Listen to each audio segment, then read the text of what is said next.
right, guys, so this is it. This is Blue Angel. This is my 2027 Santa Cruz V10. I'm gonna run you through everything that I did on it and why, and we'll start with the frame. I really love this color. Blue's my favorite color, so I had to have the V10 in blue. And then I made custom decals. I always try to do this on all my bikes just to add a little bit of creativity to them. So this is the logo for Chasing Gravity, which is my series on what it takes to race downhill. And this is the bike that's going to do that. So I thought it'd be very fitting that I have that there to remind me when I'm riding. I put my name on here. I do that usually on all my bikes. And right here is a little logo that I made that says Blue Angel. And I put some of my sponsors' logos on the bike there because it adds just a little bit of color. And as much as I love the blue, I think having, like, for example, the brake calipers and some of those logos, different colors, really make it pop. With the handlebars, I went with a carbon 1-up V2 bar. I have these on my e-bike and they seem to be pretty compliant, so I decided to do the same thing. It's a 35 mil rise. They do feel nice. I went with a BirdTech stem. This is 50 mil. The bike was a tad bit too small, but I still wanted to keep it kind of nimble.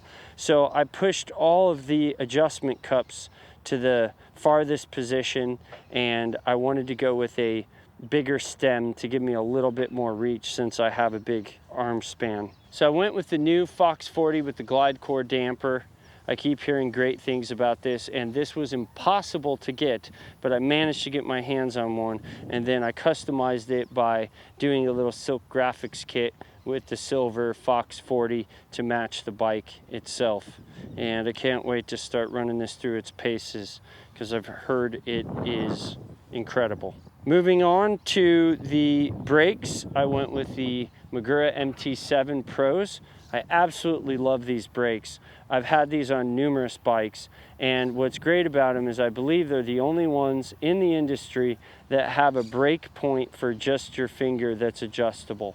And so I can place this exactly where I want, and that does not affect the way the brake operates. A lot of times you have brakes where as they start to fade and they kind of get spongy, you adjust this lever back here, push the brake out, you get a little bit more life out of it. But when you do that, it's way out here and it's really hard to manage. Where I could adjust this and then adjust this separately. I just absolutely love that. And I've been very fortunate that Magura sent me this set of race lines, which is the exact same brake that Danny McCaskill has on his bike. So I better be fast because they are called the race line. Then we move on to the grips. I've been a huge fan of Rev grips ever since I first tried these out.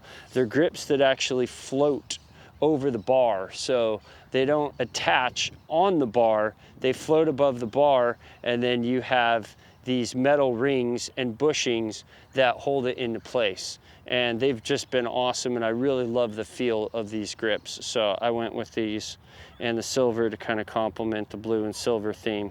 In the wheel set, I went with the Carbon Reserve DH with the DT Swiss hubs. These things are pretty beefy, and I've always loved to ride carbon wheels if I can.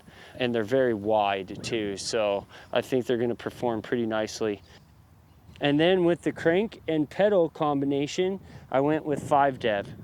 Such a great company, really high quality components.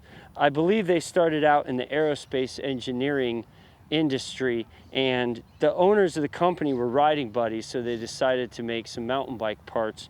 And they have these really high-end CNC machines, so the tolerances are extremely accurate, and they're just beautiful. I mean, I really love the look of that crank.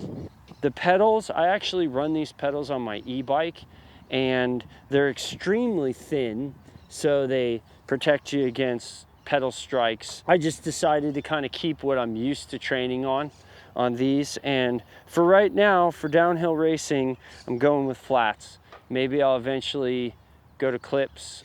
Next, I went with the O-chain. This is going to eliminate a lot of the chain slap and kickback from the chain, which should quiet the bike from what I understand. I don't know too much about it yet, but from the research that I did, it should help a little bit and make times faster. Drivetrain, I went with the SRAM GX 7-speed drivetrain. This seat, I know it's not really a downhill seat, but I don't care. It's super comfortable and it's small enough and light enough that I don't think it really matters. Okay guys, so that's it. That just about wraps up the bike check video. This is Blue Angel. This is the bike that's going to take me through it all. The training, the progression, hopefully the finish line. So follow Chasing Gravity if you want to see what it takes to race downhill. This is my race weapon, and now it's time to get to work.